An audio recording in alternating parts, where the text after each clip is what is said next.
আপনার নাম? মোহাম্মদ আলী আহমেদ।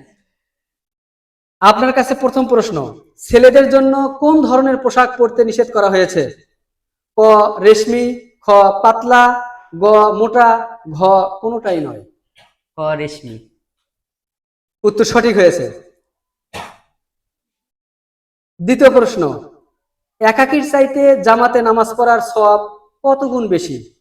27 গুণ, খ 70 গুণ, গ 30 গুণ, ঘ 90 গুণ।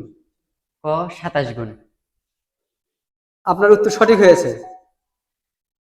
প্রশ্ন নাম্বার 3, কারা নবীদের কবরকে মসজিদ বানিয়েছে?